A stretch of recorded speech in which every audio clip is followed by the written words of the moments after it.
All right, going live in 3, 2, 1. This is Olivia on Air, episode number 27. How are you doing this evening, Olivia? I'm doing well. I'm pretty sure I'm basically 100% better from the whatever sickness I had. So that's exciting. How are you? I'm okay. We're finally getting a taste of much colder weather for a change. But oddly enough, on Christmas Day, we're supposed to get back up to about 65 degrees, which was kind of surprising. So it's kind of this weird, kind of like it gets a little warm and it just goes back to cold and it goes back to warm, back and forth a few times. So I don't know how to describe this, but it's one of the weirdest Decembers I've seen so far. So I would describe it as a ripoff. That sounds really rude, especially for everyone who wants like snowy holidays. I could actually deal without the snow right now, but yeah, I can see what you're saying.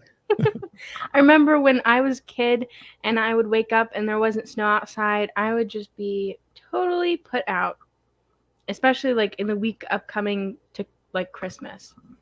You'd be put out because there was snow. Did you? Is If that there what you? wasn't snow, then Oh, it I would be wasn't like, snow. "What a Okay, ripoff!" There's I see. no, especially if it's like snow that falls on the ground and then dissolves. Mm-hmm. Well, I don't remember in this area. There usually isn't that much of a snowy Christmas time. I mean, I hardly remember any major Christmases, any major snows on Christmas at all, really. Um, the DC area usually doesn't get that much snow. It gets it later on, usually January. That's when they usually hit. But I honestly don't remember a DC snow that was that big for Christmas. I feel like there have been a few. I remember when I first moved to Maryland when I was 7. I think the year after, when I was like 8, maybe 9, um, there was a really big snowstorm. And that really put my expectations high for the DC area with snow and Christmas. So, What year was that? Do you remember? um, Um, The well, it reason. must have been 20 around 2010. Oh, okay, okay. It's later than I'm thinking. Okay, there was I remember for like about 5 years in a row, from like 2002. No, I'm sorry, not even not even this century. Sorry, I'm a little off. Like around 1990. I would say 1993 to like 1997 that we had every year was like major snowstorms. It was like blizzards and it was like deep snow. And like 1997 came along and I was like telling everybody, "Oh, I'm ready for the snow this year." And then like we got nothing. Hardly, and then like for the next 5 years after that, for like 97 to like 2002, that was like every winter was like completely the same. It was like nothing. It's like, and I was like, what happened? It was like we got these.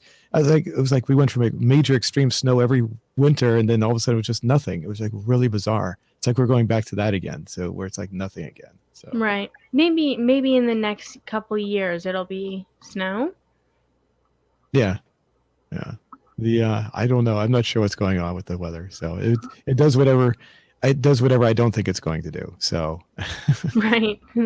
I was like, in 1997. I still own it. It was a big old Chevrolet Impala. These cars were the car weighs literally 2 tons. I'm using the term literally correctly too. It was over 4,000 pounds, and this thing would plow through the snow. Like I said, I still own it. I haven't driven it in a long time, but it would plow through the snow, no problems driving anywhere.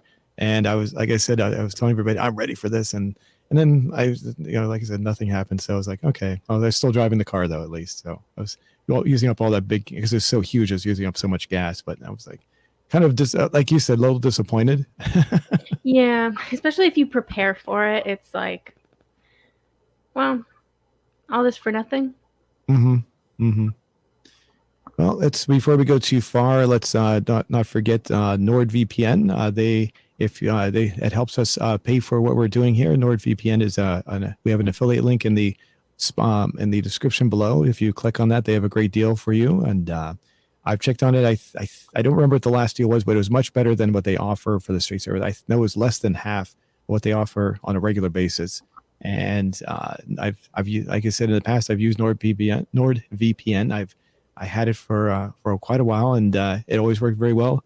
And the as far as like if you click on the link and you get the service, that helps us pay for what we're doing here. So we really appreciate it. Yes, thank you so much for checking them out. Now let's see. Would you like to check our question out from last week? Yes. I Uh, forget what I asked. There you go. Let me bring it right here. 1 second. And as I was telling you before we went live, we got a pretty decent number of votes here. What holidays do you celebrate in December? Is that right? Yes. And Nice. I got a new feature here. I know I keep on saying I need to get reading glasses, but I discovered Windows 10 has something that's kind of interesting. They have this magnifying piece that I discovered. Wow. I've never seen that. So, and the reason I don't really need glass, I can read what's on the screen. It's just that I measured this. The monitor I'm using is about 4 feet away from where I'm sitting. So, sometimes the text is just really, really tiny. So I have a little bit of a hard time reading it. So, with this though, I can clearly see everything. So, but let's see. So, I'm going to bring this out of here so it's not distracting. Hold on a second. Okay. So, what holidays do you celebrate? I forget how to pronounce the first one. Krampusnacht. Yes. The actually, I should have gone with the highest answer first. 84% for Christmas. Then there was a tie with that and other, which is actually kind of interesting. I think I discussed the fact that I know for a while I had a large German fan base. So you said this was from Germany, right? Yeah, that region, I believe. Yeah, and so we'll look at the comments. Maybe someone will explain it a little bit better too. And only 2% a tie with Kwanzaa and Hanukkah. That's interesting. I would have thought Hanukkah would have been a lot higher. I'm not sure about Kwanzaa so much. I'm not sure how many people. If that's is that really? I know I've heard of it. I don't know how popular it is though. Not to make it seem like it's a lesser holiday, but is it very popular? I'm not sure. I don't really know about the popularity of holidays very Except, well. I just know that like in the school systems growing up, the main ones that were focused on were Christmas and Hanukkah. So, oh, really? They talked about Hanukkah when you went to school? Was that oh public yeah, school? yeah, it was like half and half the around where I was. People celebrating Hanukkah and Christmas. So, Oh, interesting.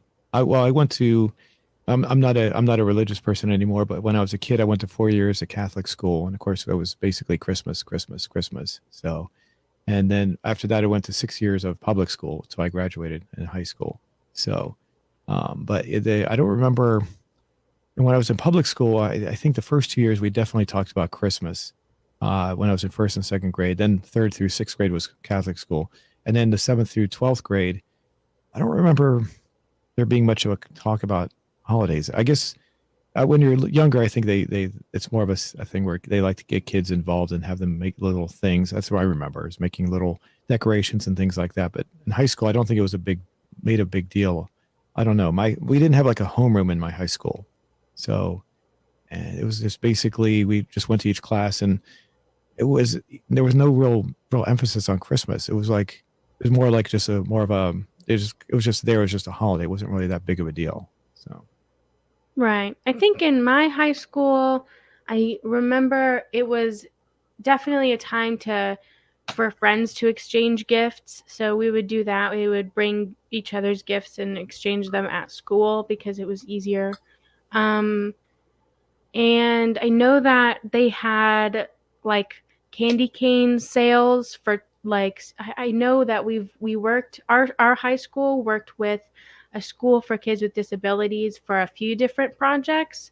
Um, like every year they would have like a performance show that raised money for that school, and then there were little events like the candy cane selling event that we had where you can buy a candy cane for someone else or for yourself, and that way like and you can like basically it's kind of like a messenger thing with candy canes, if that makes sense, where you write down who the candy cane is for and then someone takes it to them while they're in class and you can say who it's from. Hmm. um and so you could buy candy canes for that, and then they would do that kind of thing with like Valentine's Day and stuff like that. So That sounds kind of familiar. Something to do with candy canes. Did it have a little tag on it? Something as well. yes, It yeah. sounds familiar. I don't remember if I participated in that though. It just seems familiar for some reason. So maybe I Yeah, somewhere I saw it, but I don't know. So it's a pretty popular little like money raising thing.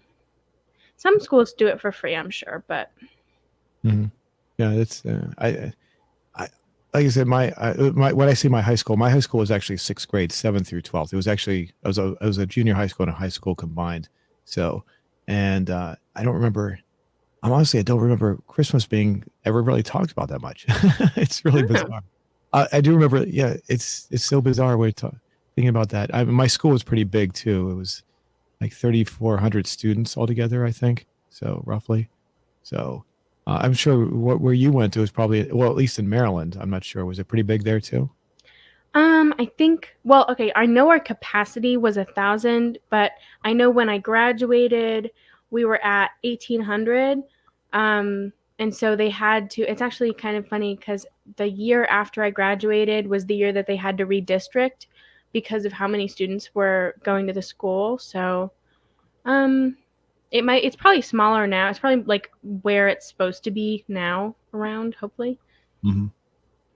And so, all right. Well, it's just, I just, I don't know. I knew the last year, especially when I was in high school, I was kind of like alienating myself from school. I didn't want to be there so much. So I was like, kind of like, I hate to say this, but I was actually skipping one of my classes on a regular basis. So, and it was an optional class anyway. So it didn't really matter. So I wasn't really hanging around as much as I used to. Like in the early years, I had a whole bunch of friends. And later on, I just kind of wanted to do my own thing. So, I wasn't really as paying as much attention as what was going on in school. So maybe that could be a reason as well. So I'm not sure. Right. All right. Well, let's take a look at these responses. Oh, I can't read this one. Don't know It what looks mine. like French. Let me see. I'm kind of curious because this one looks like it's well written out. Let me bring up the old translate here and see what it says. Let's see. Here we go.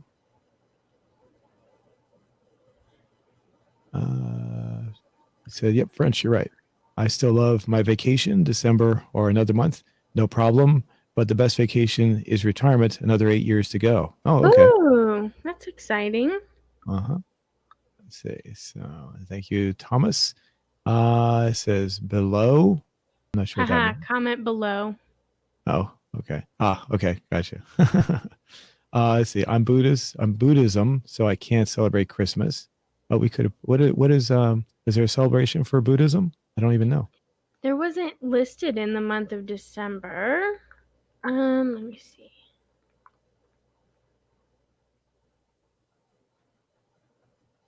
Oh, there's Bodhi Day, which is spelled Bodhi, is Oh, the Buddhist holiday that commemorates the day that, I'm sorry if I butcher this, Gautama Buddha is said to have experienced enlightenment.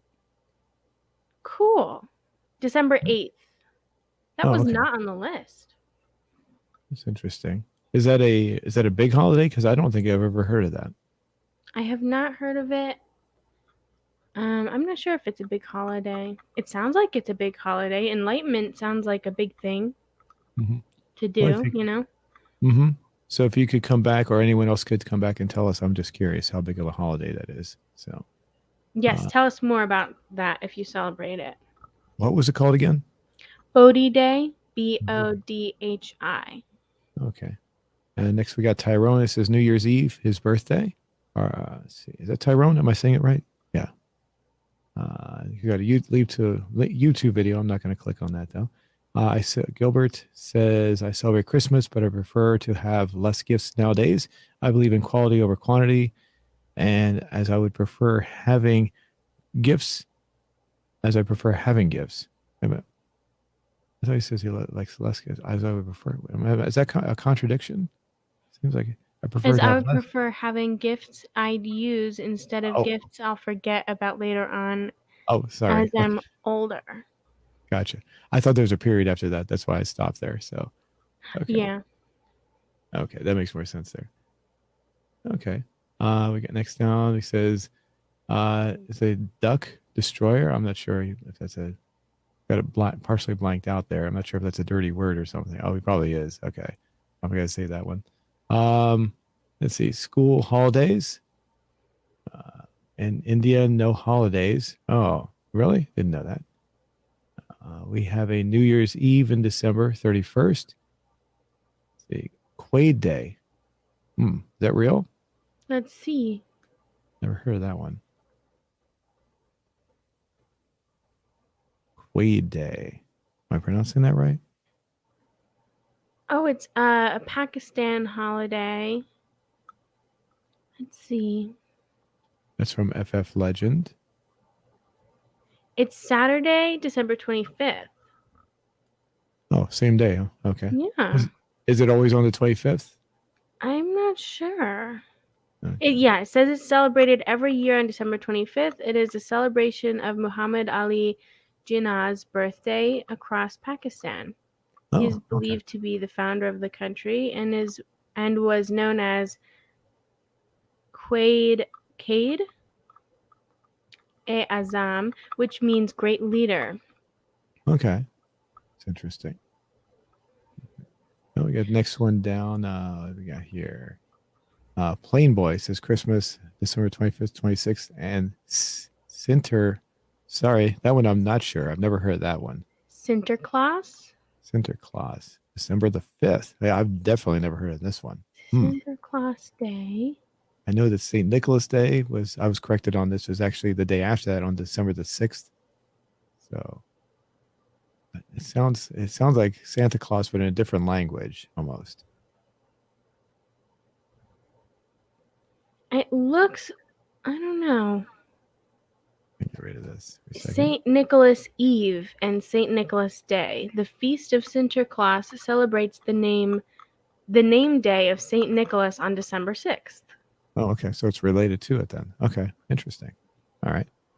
So next one now says no holiday. School continues in December. Eeh. A couple more responses here. I won't go through all those. Renegade Emma says December 23rd, December 26th, and December 30th, regular days. Okay. And New Year. Well, it's actually technically that's in January though. So, alrighty, cool. Oh, and I was going to go back. We were going to go back. Oh, did you have anything to say before we go to the next? We were going to go back to our previous question. I wanted to look at that real quick as well. Did you have anything else that you wanted to add to this? Not much. Just thanks for letting us know about those cool other holidays. I had no idea. Yeah, I never heard a couple. At least was that Quaid Day, and then if I'm pronouncing it right, I hope I am. And the other one too, the Sinterklaas, and then there was a third one in there too. I can't remember. Bodhi Day? Yeah, that one too. Yeah. Yes. All right, I want to go down to this one real quick. Good. See, the reason I wanted to bring this one back up. What do you do when you get sick? This is from our question from 2 weeks ago, because the votes were really high, 2,200. It's really good. I'm just curious to see if there's any new questions, answers. I mean, I used to open my PC and click the Minecraft and start God bridging.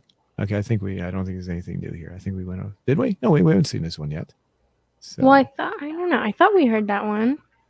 did we? 7 days ago, because that would be. Yeah, we did hear that one though. So, okay, so we might have heard that one. So yeah, the rest of them we probably already heard then. So I'm not going to go through those. So nothing really new there. I just wanted to bring that up. Doesn't look like it's changed at all, but it's just interesting that we got so many votes. I appreciate the votes on those as well. So, alrighty. So we have a question for this week. I know you sent it to me. I'll go ahead and bring it up. Did you want to use the question that you sent me? Yes. Okay. Did you want to read it while I go ahead and put it in there? Yes. My question for this week is how often do you buy new shoes? Because my big shopping weakness is shoes.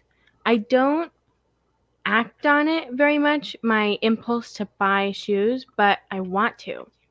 Every time I see a pair of shoes, there's something great about it, and I want them. And I just want to know where everyone else stands with that. Because, I mean, I only buy shoes. My thing with shopping, because I could definitely see myself becoming a shopping addict the way I love fashion. The way that I don't do that is not only because I can't afford it, but also because before I buy a pair of shoes or a dress or something, I will wait about a month and see if I'm still thinking about that item often. And if I'm not, I don't even remember to look on the website, so then I don't buy it. But if I am, I think to myself, okay, maybe it's justified that you buy it if you're still thinking about it now, you know? I I think I that's would venture to interesting. guess. I don't want to sound sexist when I say this. I would venture to guess that more women are going to say a lot more like you did, and more men are going to say not very often. Yeah, that's fair because I feel like men's clothes, no offense, but in the so far it's been boring. And it could get cooler. The And uh, I the mean the shoes, they could be so much cooler. I have seen some pretty cool, nice like business shoes, nice Oxford patterns on men's shoes that look really awesome. That if I already can see myself not being able to resist buying a pair if I saw them for like women's Oxford heels. That's on my list of shoes to get women's someday. Oxford heels. Never seen. Oxford, they're usually like 2 inch short heels that are like businessy, business casual sort of heels that are Oxford patterned. So like a Oxford men's shoe, but and then you can also just get the women's version of the flat Oxford men's shoe. Like this. Yes, those are so adorable. I Oh, okay. love them. I'm trying to remember what the men's version of that looks like now. Now that you said that, so. But yeah, I guess it is. This like I can see that being like based on a. So what I guess this is based on the men's style. Is that what it is, or how does that work? I mean, it might have been Or is it? unisex style at one point where, um, I mean, the how fashion has evolved through time is very complicated, and I would never claim to be even close to an expert. Um, but I'm sure at one point men's and women's shoes looked similar, and the main difference was the size. Hmm, And okay. maybe that's where it came from, or maybe it was just the uh, womanification of the men's shoe. The I tell you my shoes. I had basically for just for going out in public. I have the just the same pair of shoes I've been buying for the past 15 20 years. So it's just basically a black uh, It's a black shoe that's it looks like almost like a sneaker, but it's not really a sneaker. It's like a business shoe kind of a thing. So, and I had a pair of dress shoes that I would wear once in a while, but those got kind of dirty and I can't really use them anymore. But I would just use those like if I was going on, say on an interview, or if it was the first day of school and I was teaching, it's just to show respect to my students, I'd wear a tie and nice shoes for the first day of class. Maybe that's about the only time I'd wear them. And then, but aside from that, I always get the same kind of shoes. Oh, I could probably bring a picture of them up, but you would probably laugh at what I do. But I let them wear out to the point where they're so ratty looking that they're literally being held together with duct tape, so they're falling apart. So, and That's I fair. That's what I do with my most comfortable pair of sneakers. I still haven't replaced them, and I got them when I was like 15. so the and I don't wear the ones with the duct tape when I go to the store. So if I go out and meet someone, I'll get a better pair of shoes, of course. But I'm sure the people like they come to my house to like delivering food or delivering packages, and they see me they're like, "Oh my God, you must be poor," because I'm walking around ratty looking shoes. So let me see if I can show you the shoes I usually buy. I can't remember what they're called. Hold on a second. Uh, oh yeah, I'm probably gonna spend too much time looking for these. But honestly, yeah, I don't usually have too many other kinds of shoes. Just those two, just that style. They're both black and they're both just like a general work shoe. Kind of like the thing if you went into a store, you saw somebody working behind the counter. Oh, here we go. Here we go. I think I got them. Yeah. Give me 1 second.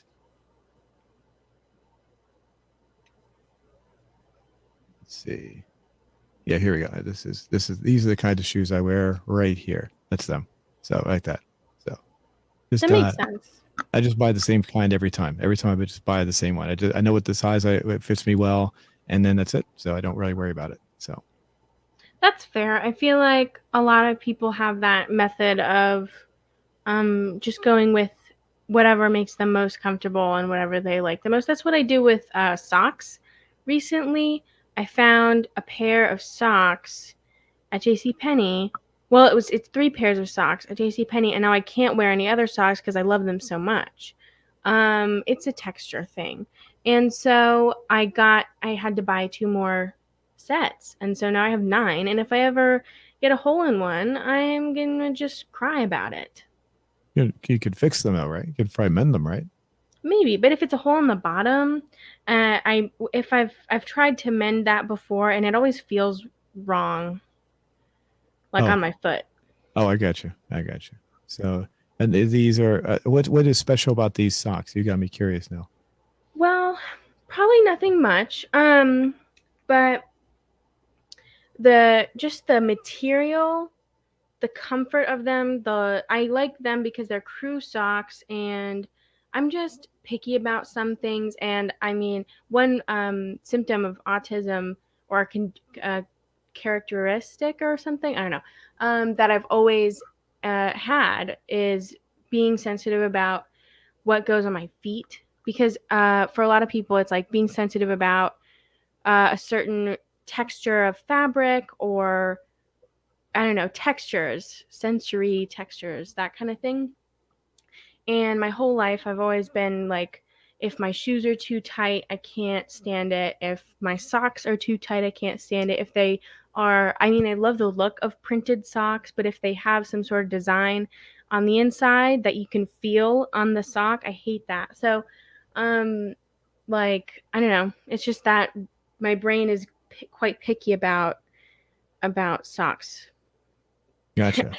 It's just one of those things. So, and I feel like it's one of those things where if you find something that you really like, you got to buy a bunch of them. There's a sock we were talking about on another show. I don't know if you ever heard these. They're made for women. You ever seen these after socks? Oh, that's so smart. Like for so like if you're going out, this is for people who are wearing heels like this. They don't want to their feet start hurting. You can take your shoes off and then put these on I instead. want a pair. That's perfect. Oh my gosh. I went to brunch. I think I might have told you this. I went to brunch with one of my friends, and I wore these beautiful platform shoes that are gorgeous, but it was the first time I wore them, and I hadn't broke them in yet. And the brunch ended up being like an all day thing. And so I Mhm. ended up wearing these mega heels for like 6 or 7 hours, and I had blisters on my feet. And this would have been so perfect. These socks would have been like perfect for that situation. And there's videos of people demonstrating how they work, and they actually walk on Legos. That's one of the things they test to show you that you can walk on anything and it doesn't hurt. So the soles are supposed to be protective as well. So Nice. That reminds me of the movie Cloudy with a Chance of Meatballs. Cloudy with a Chance. I've never heard of that one. Is that a popular movie? I fairly among I think it might have been during the time where you weren't watching many movies. You talked about that before. Uh-huh. But I think it was like 2008, 2010-ish Okay. that it came out, and it was a kids movie. That's why I've seen it. It's kind of hard to explain. Maybe we could watch it sometime. It's kind of funny. Okay.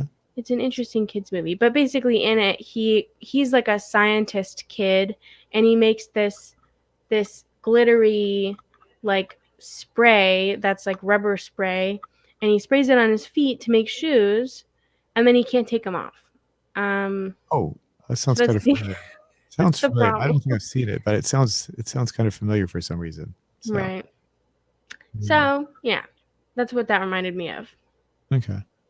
All right. Well, going back to our question, does it look good? I've got everything in there. Anything else you may want to add, or does it look good as the way it is? It looks good. Do you want to ask maybe what kind of shoes do they buy, or we can maybe make that another question some other time. We can make it another question. I'm just thinking like I feel like that kind of encompasses everything. Okay. Okay. Here we go. I'll post it there. Cool. All right. So we'll come back to that one. Whoops. Let me minimize that screen first. Okay. Cool. All right, perfect. And I don't have a food review this week just because After finals, I was working more, and then now it's now. And I don't know how that happened actually. Time is just kind of weird. So, Hmm. Well, we'll get something soon, I'm sure. It's I do like those little food reviews that you do, so I think they're pretty cool. So, my oven broke today. I forgot to say, speaking of food, I was trying to make sugar cookies today because I would like to do Christmas baking until Christmas Eve, but it looks like that's going to be quite difficult for me because my oven broke. It stopped working. My dad's going to check it out and he's going to see. He says it might be a fuse or something like that. I don't know. He fixed the dryer when it broke, so I have faith, but if he has to order a part, it's probably not going to come until after Christmas. oh, Then what? I can't make Christmas cookies. I can't make them in the microwave. Oh yeah, no, you don't do that. Yeah, yeah, don't do that. I tell you my experience with eggs, with eggs in the microwave. That Yeah, irritating. explosions, right? No, no, no, no. This is when the power went out of my house. I had to run my house on a generator, and I need to cook my eggs. I cook eggs every day because I'm on a special diet. And I was like, my oven, my generator wasn't powering my oven, so my stove, I should say. So I looked online, and it's like a college thing. Like you can make scrambled eggs. What you do is you crack the eggs and put them in a bowl, and then scramble them up. And then since you can't use a stove to heat them, what you do is you put them in a microwave and heat up the bowl.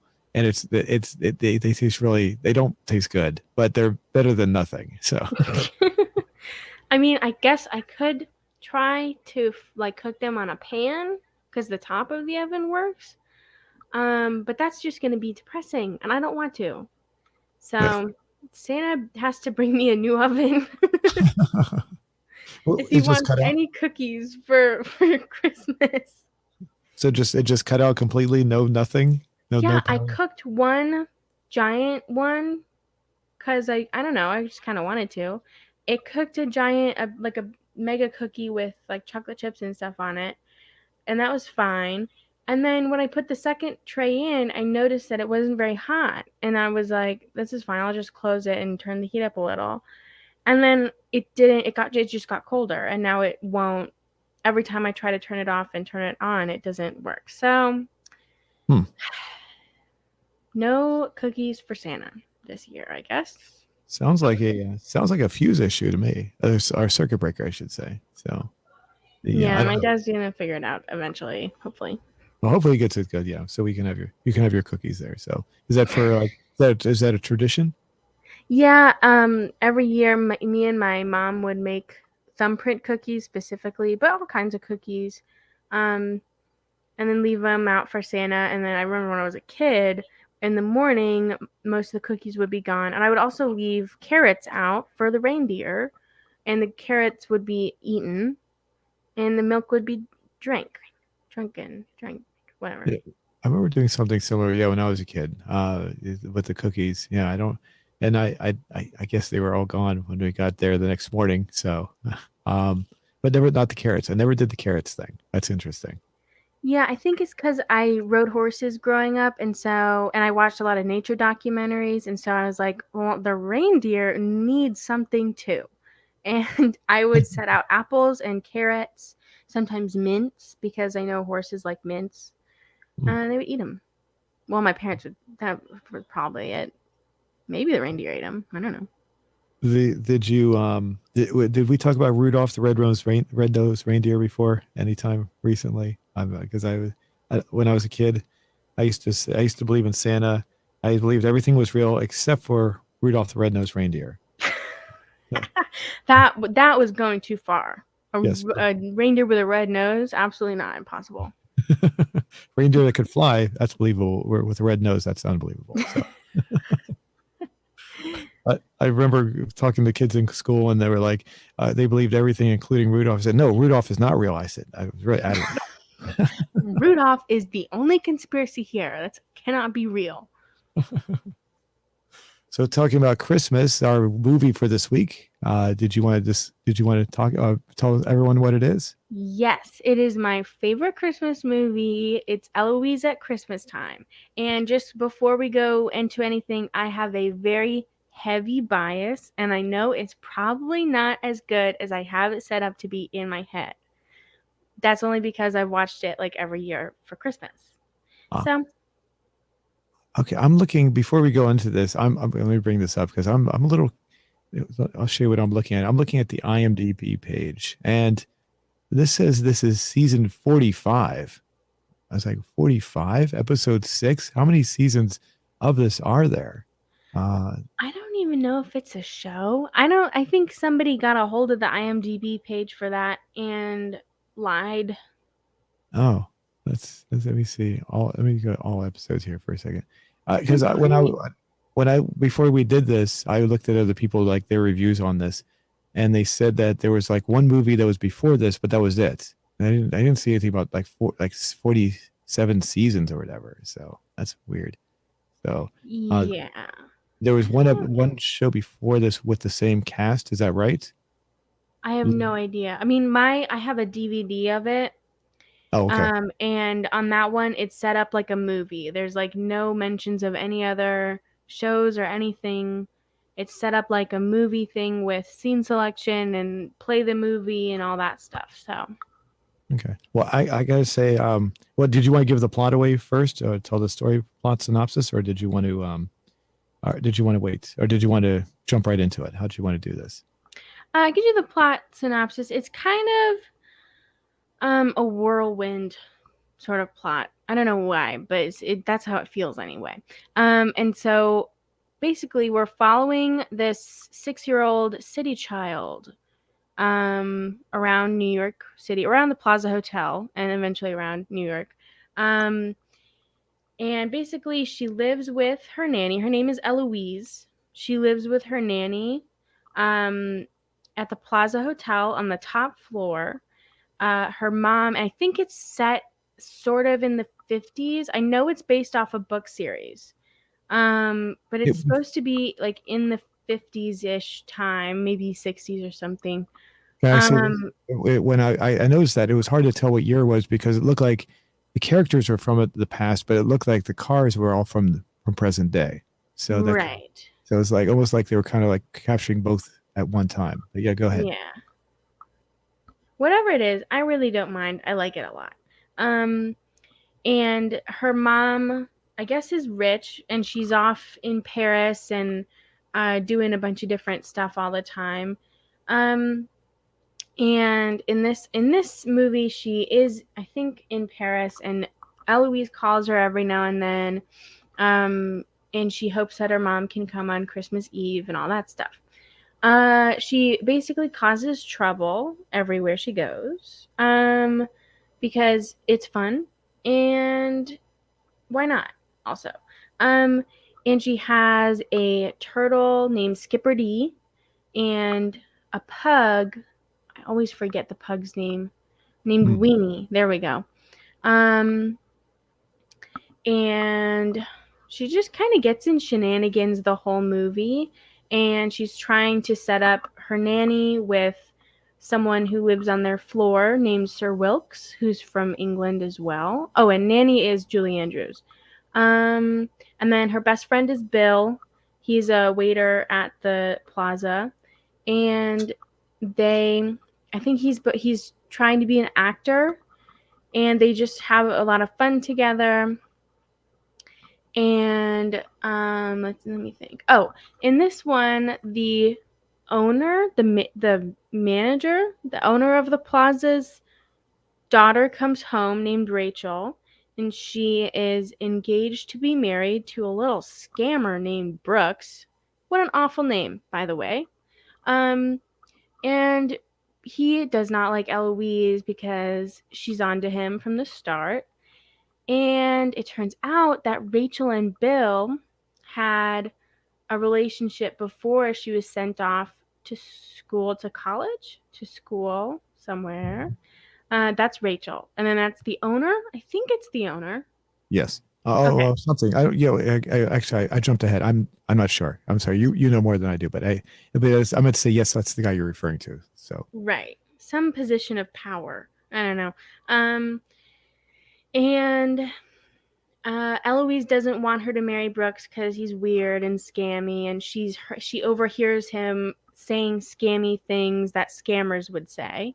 And basically, he says that he is going to take Rachel's money and she's going to end up paying for her own wedding ring and all that stuff. So, um, and then Nanny doesn't believe her at first, I think.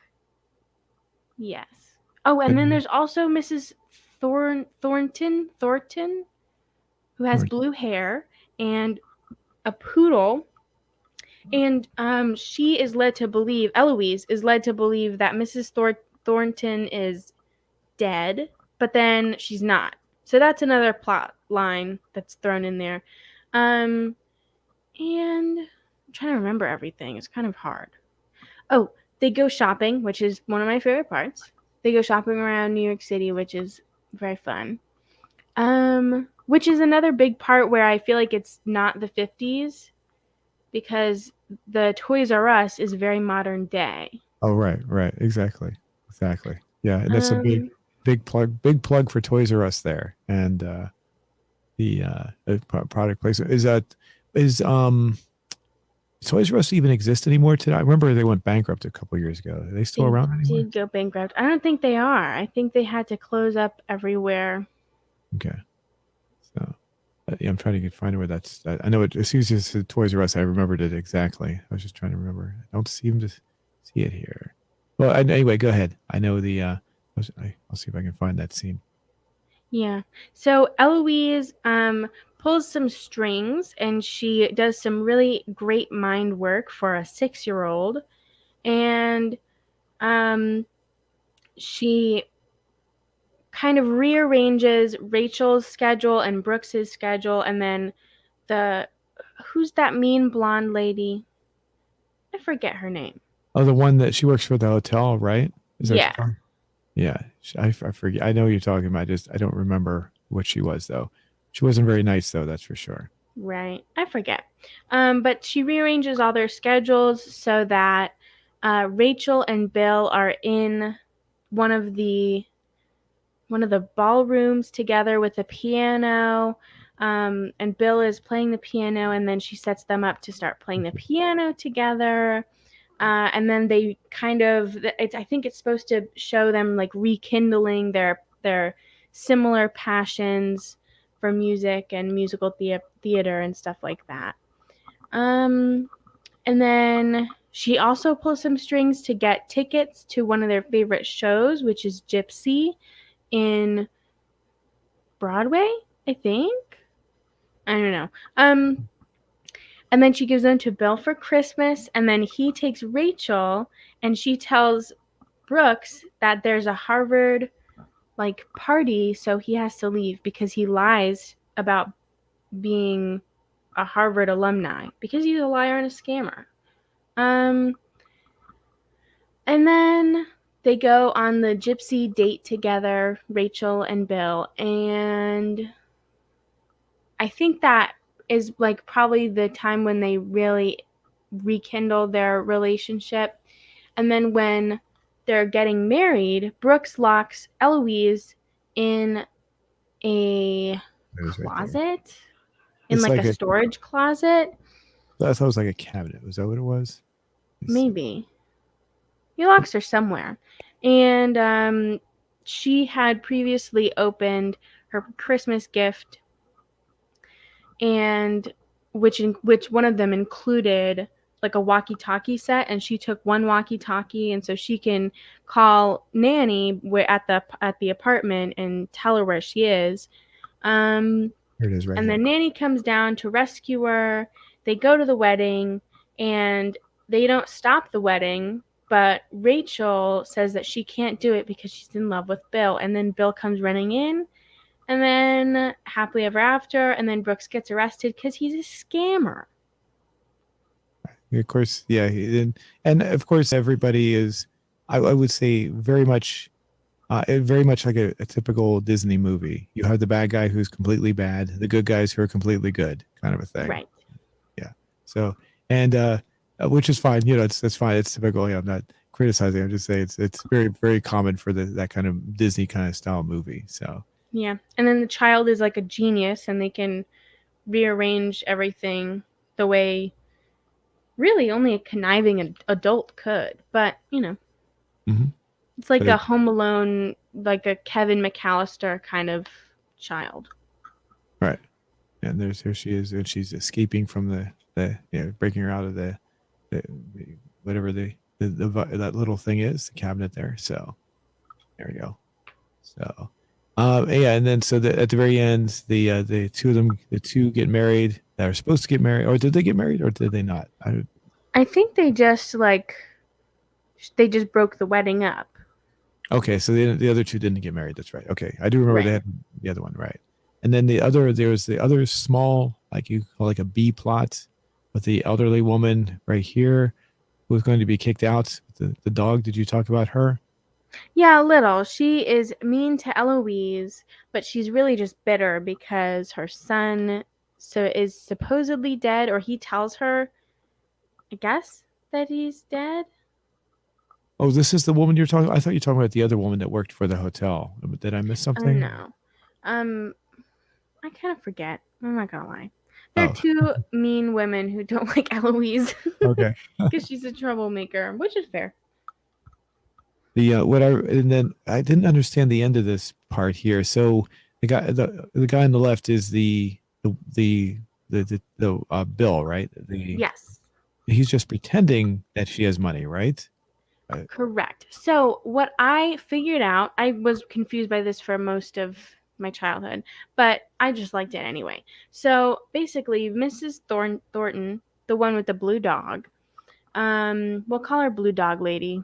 Um, she, her son, she thought that he had married a princess in Bavaria, uh, but they couldn't find like a place for her at the castle or whatever. So he set her up in the plaza. Um, like supposedly.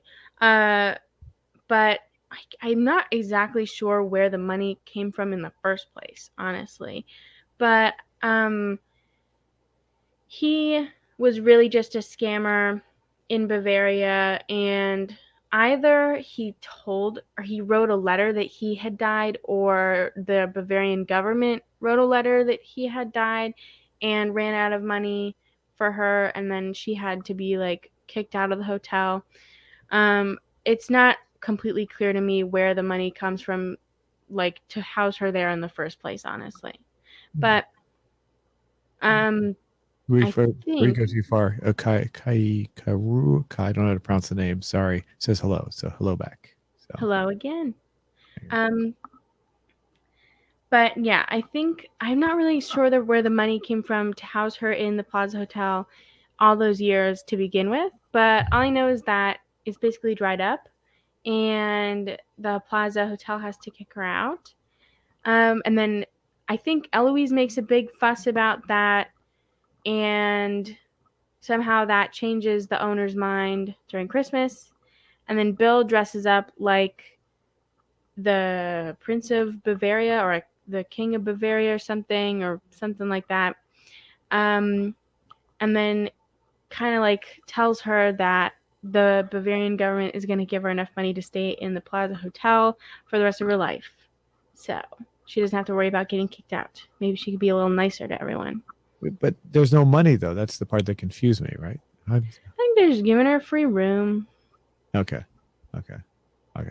'Cause that And was she's old, so. all right.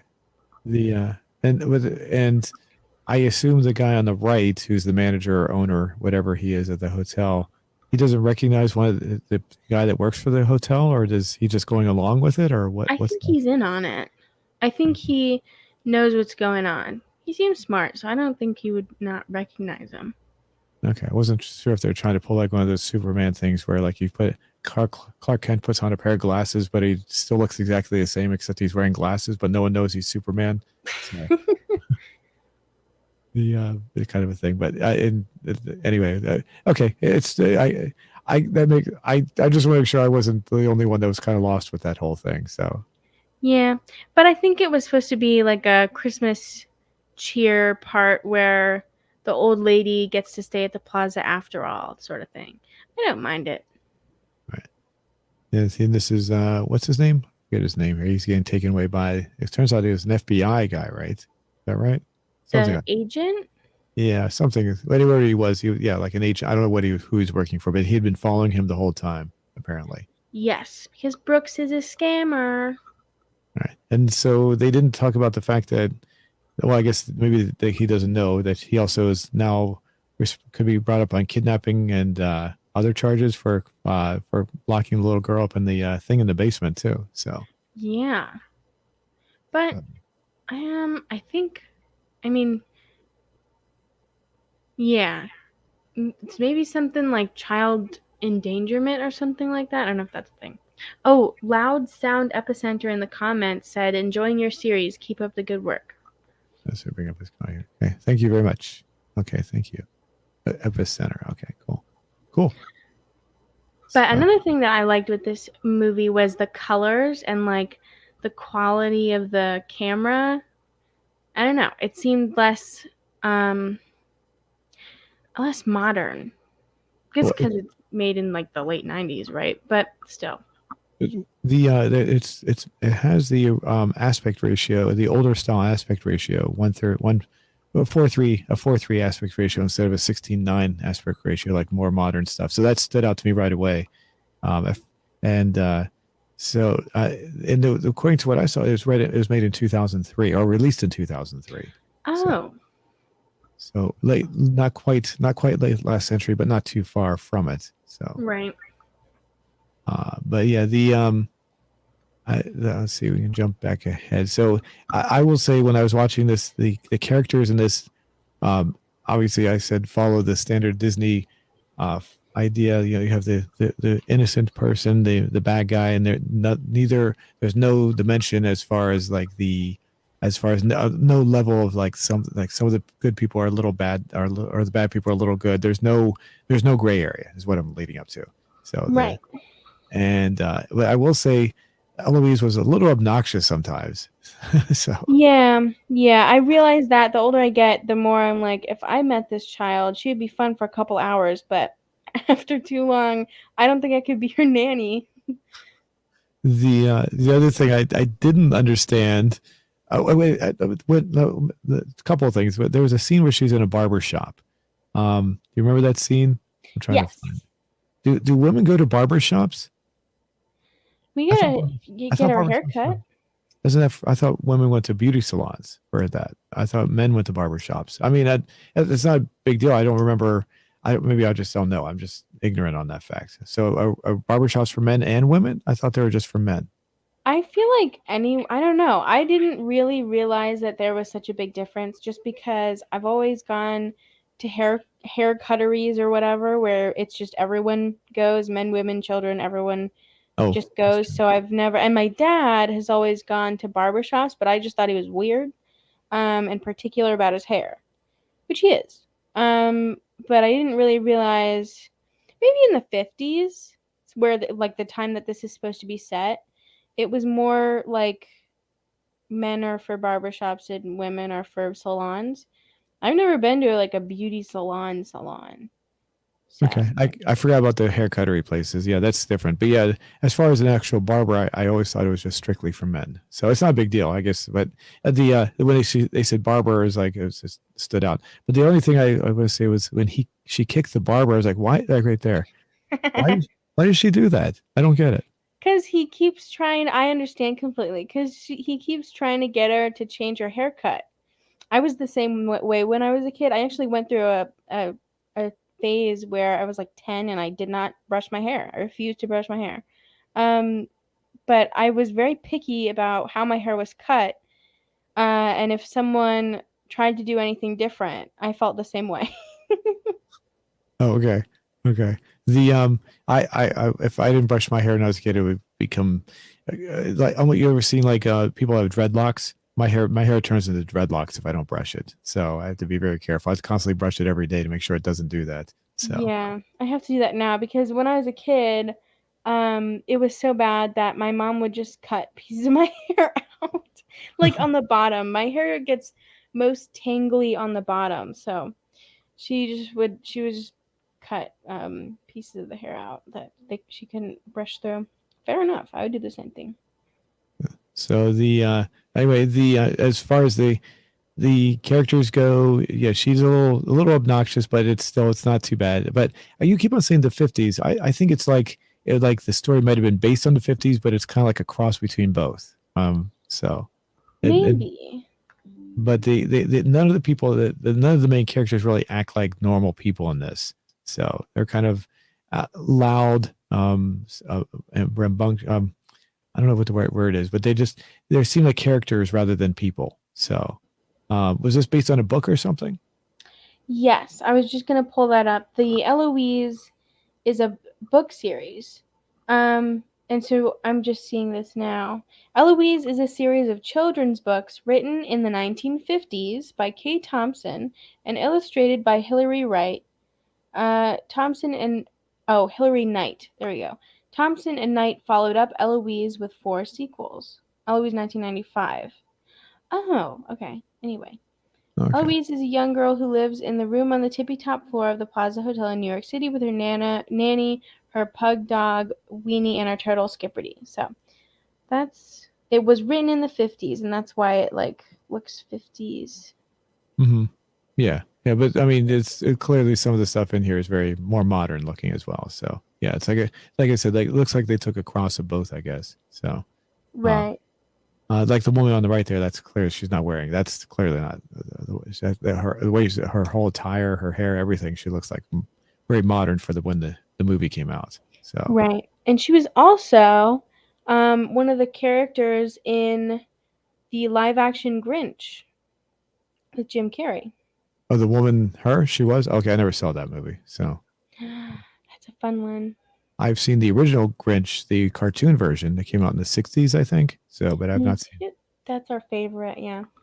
So the when I said all the characters, I shouldn't say that. Not all the characters were kind of out, like loud and like unreal. Definitely, Eloise was kind of like very much like a character rather than a real person. But that not all of them were like that. Some of them were acted like normal people. So, and the let's see, what else was there? Let's see, trying to think of something towards. Nope, it's not coming back to me now. I was going to say something, but I forgot what it was. So, as far as the other, I looked it up while you were looking that up. There was one other movie that came up before this. I said, and hold on a second, it was. Did we talk about that? We didn't talk about that at all, did we?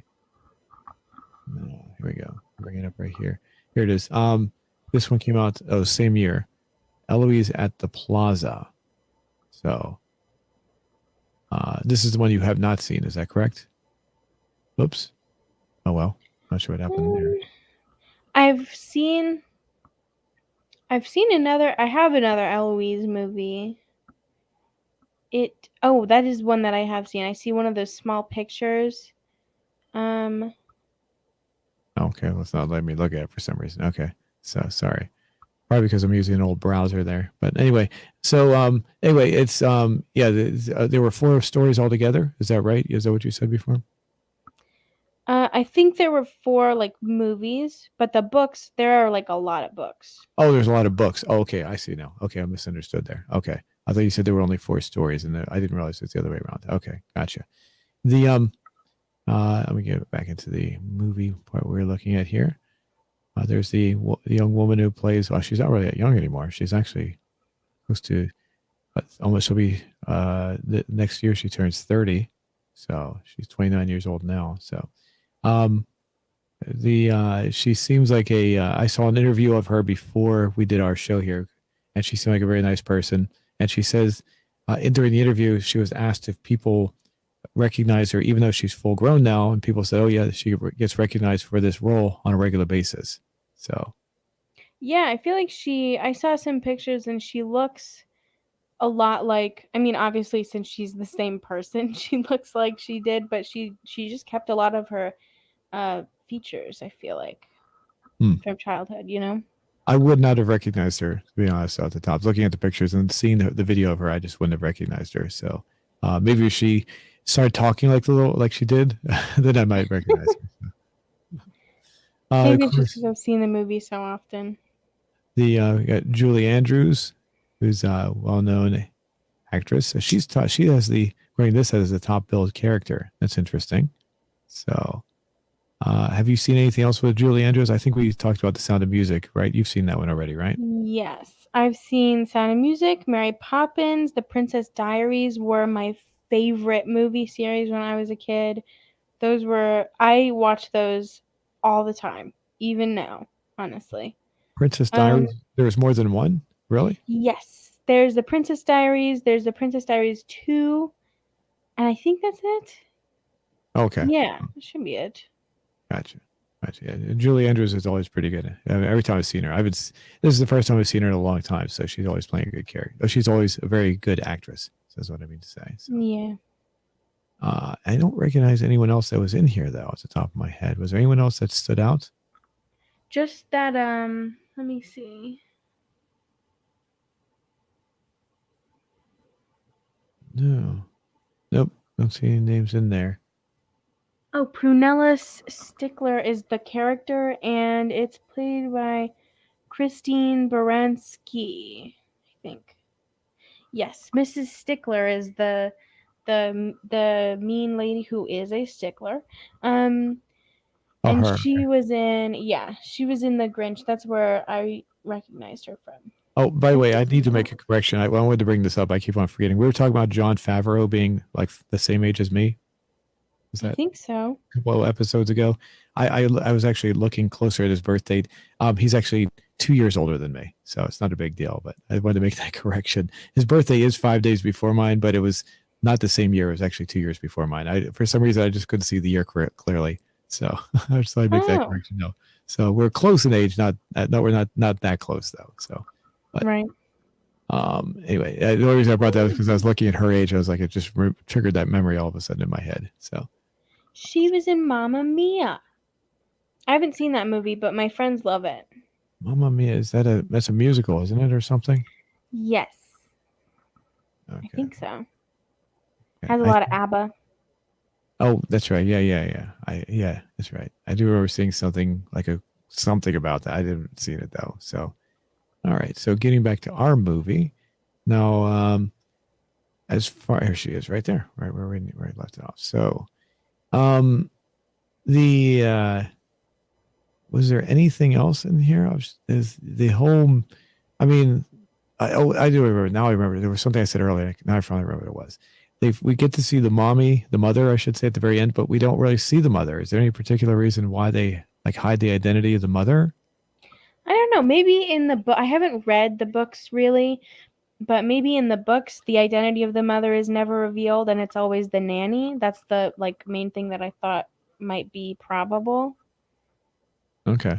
The mother, it's like the mother walks in, you're like, oh, cool, we can see, and then like they wouldn't even show her face. It was just like constantly like obscuring her in some way. So it seemed kind of strange while they were doing that. So, Yeah, that might be. I mean, I'm not sure. That's my guess. Is that it's from the books somehow. oh, and then of course here we go. This guy as well. The guy in the elevator. I forgot about him. So he never talks except when she gives him a present. I don't remember I remember him thanking her for the president, excuse me, but I don't remember her actually giving him the present. Was it actually shown in the movie? Did I miss that? Yeah, I think she has like a little trail of presents. She goes along and gives everyone that works at the hotel a present at some point. Okay. I don't remember when. And I do remember he says, yeah, here it is right here. He says, thank you or something like that. He actually speaks to her. Is that I've never read the books. Have you ever read the books? I have not. Okay. So I was wondering if it was like an ongoing gag in the books as well. So, and he says, what was it? Something with fingers. I can't remember what it is. There we go. Oh yeah, there we go. So, okay. Um, let's see. And yeah, basically every time the ongoing gag was throughout the movie that she could say anything or do anything and he would just sit there completely emotionless, like nothing was going on around him. So Yes. I've actually had jobs like that where I just couldn't stand being there so much that if someone came in and I would just completely remain motionless, like nothing was going on around me. So because I just wanted to get out of there so quickly, I just wanted to. I would if people would say things, I would just act like they weren't in the room with me. So I can kind of relate in some ways. I don't know. Maybe it seemed like they just maybe he just wasn't. He just I don't know if he hated supposed to hate his job or he just didn't whatever. But I can somewhat relate to that situation. So Right. the I don't know. Is there anything else that really stood out about the movie that you wanted to talk about?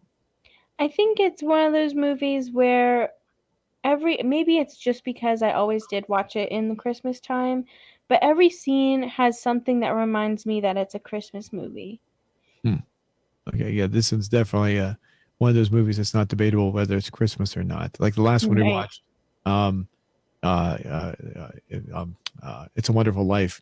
I think that it's not technically really a Christmas movie per se. It's like, in fact, like you pointed out, the majority of the movie doesn't even take place in Christmas. So it's only like the last part of the movie where it just happens to be Christmas where he's doing that, where the main part of the story takes place. So, Right.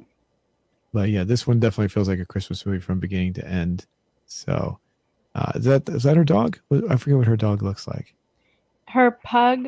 Yeah, Yeah. yeah. You know. I knew she had the turtle. I remember that, but I completely forgot she had the pug for some reason. Was that really shown a lot? That wasn't really shown very much, or was it? They had breakfast together, the pug, the turtle, Nanny, and Eloise. Oh, and this is their shopping spree. Oh, there's the pug. There we go. Yeah. So what was the little? Hold on. I saw those little things that pop up at the bottom. What are those about? Oh, it was how many gifts each of them had gotten. My mom Oh, always says that that's like me and her. I always have a bunch of gifts for people, and she always has none. okay. Okay. They were popping up so quickly. I was like, what was that? And I just kind of like didn't even read them. I was like, I could go back and read them. I was like, forget it. I'll just wait till we do this. So, and then,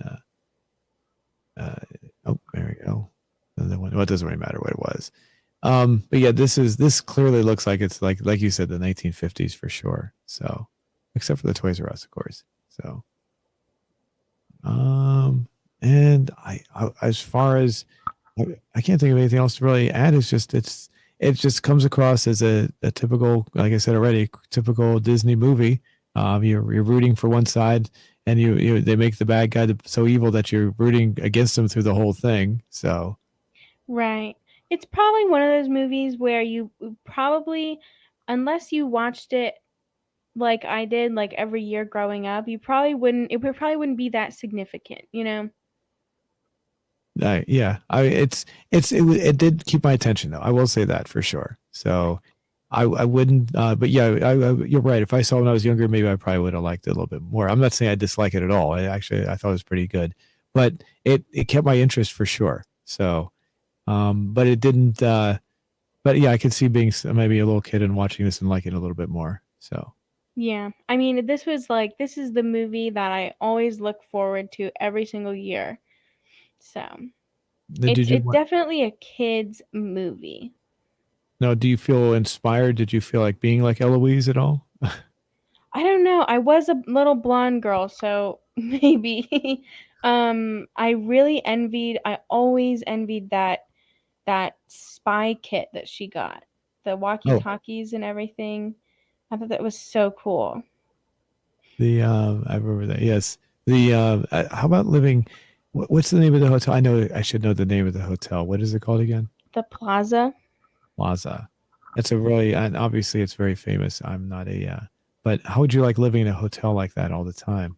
I mean, it wouldn't be too bad. I don't like having like upstairs and downstairs neighbors because I've lived in apartments before and I've lived in college dorms and that's like not as fun as being not surrounded by people, but I would definitely I want to stay in the Plaza Hotel someday. Yeah. I wouldn't mind living in a place temporarily, but I couldn't see living there all the time. It'd probably just get annoying.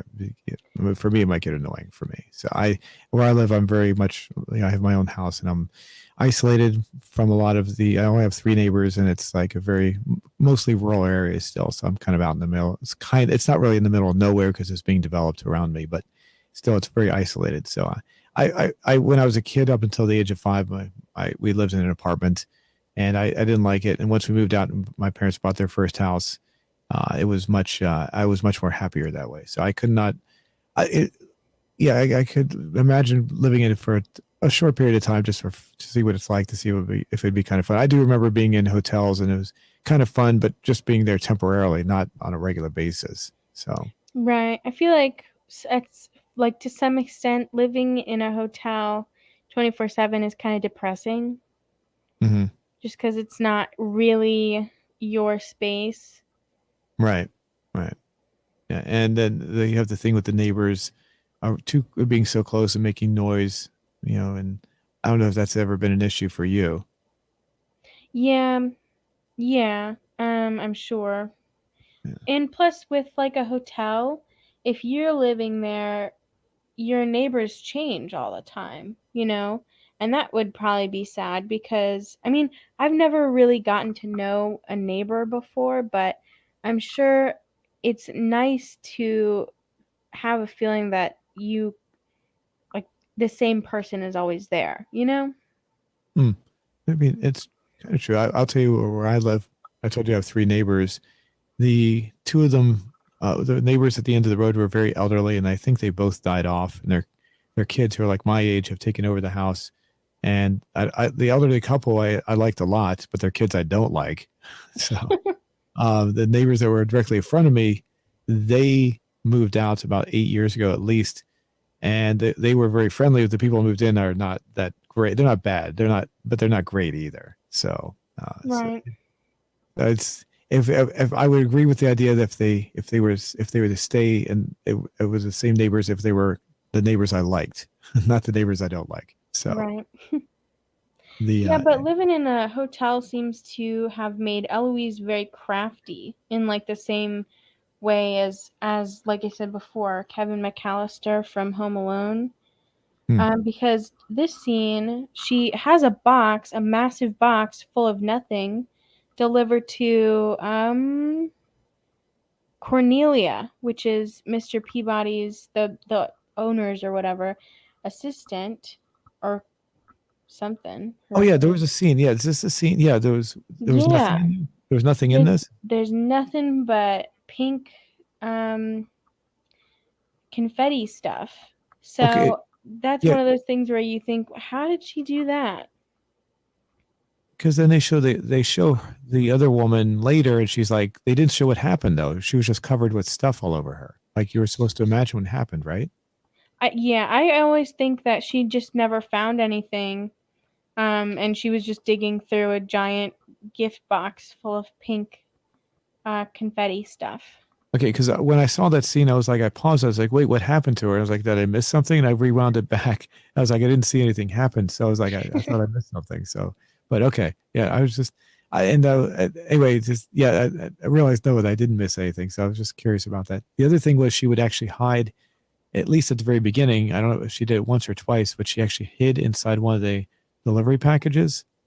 Yes, in the very beginning, she is in the big pink present gift box because she needs to get into the gift room to see what her gift is, but then she I can't was find one. Oh, is that what it was? Oh, Yes. okay. I missed why she was okay. I was like, why is she in there? And now okay, now it's making a little more sense. Okay, I got it now. Okay, because I was like, she already lives in the hotel. I thought she was trying to sneak into the hotel. I was like, well, she already lives there. Why does she need to sneak into the place? So, Yeah, no, she says that I think she says something about how adults are very good at hiding presents. So, she has to be crafty and figure out how to find out what the presents are.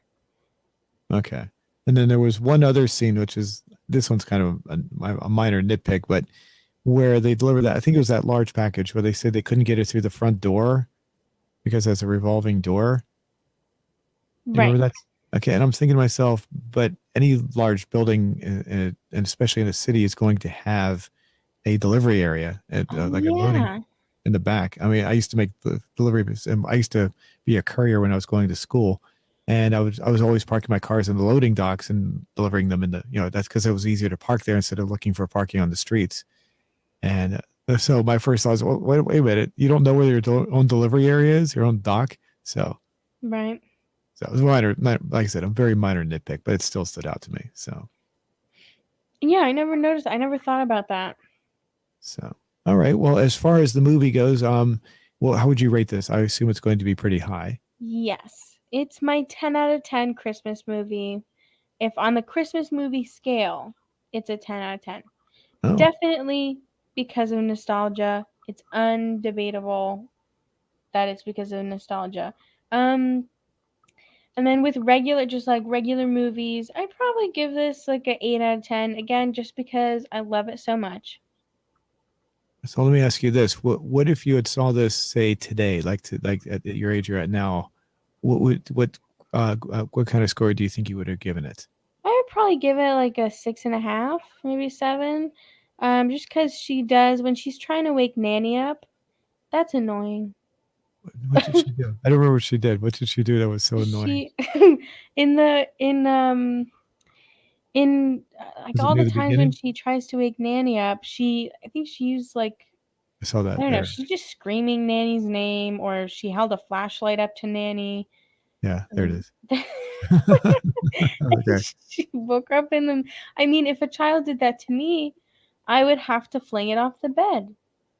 That's not okay. Yeah. Oh yeah. Okay. Okay. Yeah, and the fact that she kicked the barber too, that was kind of like, wait, that was I kind of. just thought that was funny. So I would give it. I would go probably give it like maybe a 7 out of 10 for this. So definitely a watchable movie.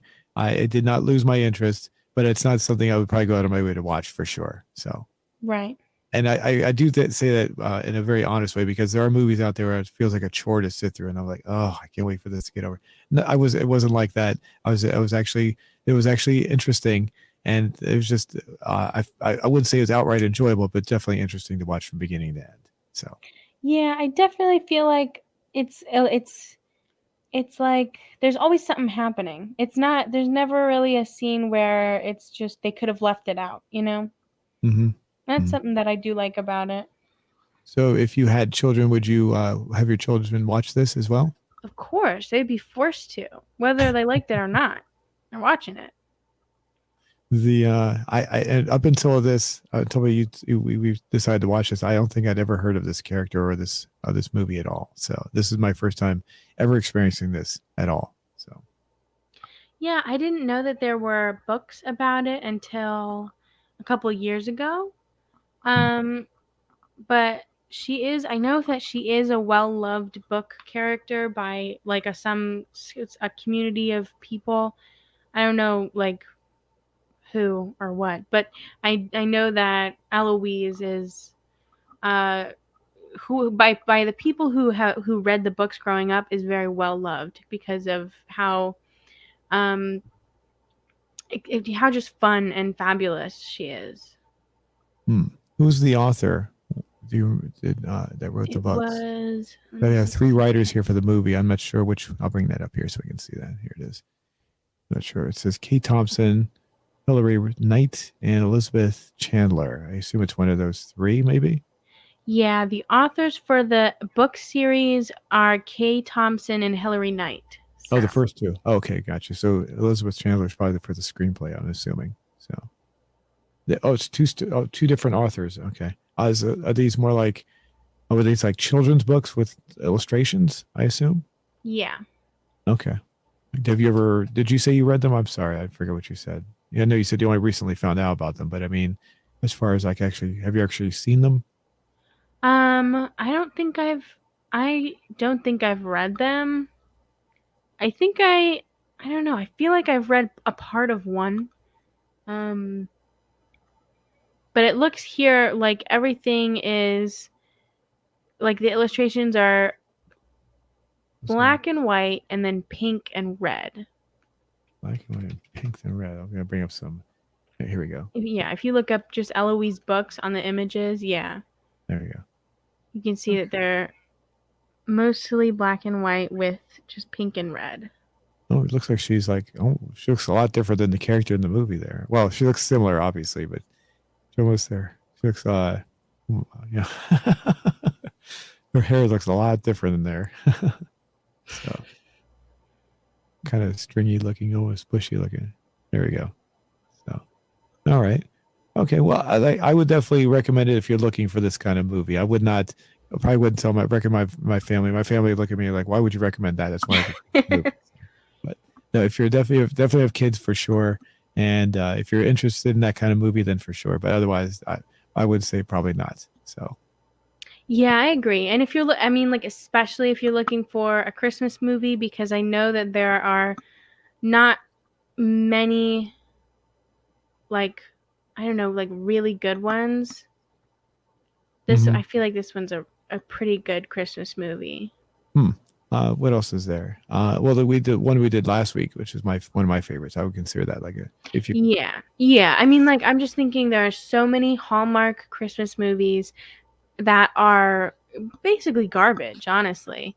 And people have talked about them on YouTube before, in like quite a funny way. But they are, I mean, a lot of them are just the same thing over and over again. Like a big city businesswoman comes to a small town and hates Christmas, and then by the end of the movie she is engaged and loves Christmas. And that's what happens every single time. And it's like every single cover is the same cover of the movie, and every single scene is the same. It's just the Hallmark Christmas movie. And for some people it's great. I just hate it. No offense to Hallmark Christmas movies, but you see every single one is exactly the same, and they all have the same plot. I don't think I've watched a Hallmark Christmas movie. Then I'm not sure. Almost sounds like the story to was it Michael J. Fox movie that the movie Cars, the cartoon movie Cars was based kind of similar about like he comes to a small town and he hate it kind of. Do you ever see the movie Cars? Like the Disney movie? Yeah, I didn't know it was Michael J. Fox. I thought that was Owen Wilson. it was. But it was very similar to a Michael J. Fox movie. That's what I can't remember the name of Doctor. Oh. I can't remember the name of the Michael J. Fox movie. Sorry. But the plot was very similar. I didn't see the Michael J. Fox movie, and the movie Cars was. A lot of people say that they kind of ripped off that movie that Michael J. Fox was in. Oh, interesting. So, but yeah, in the movie Cars, you've seen Cars then, right? Yeah.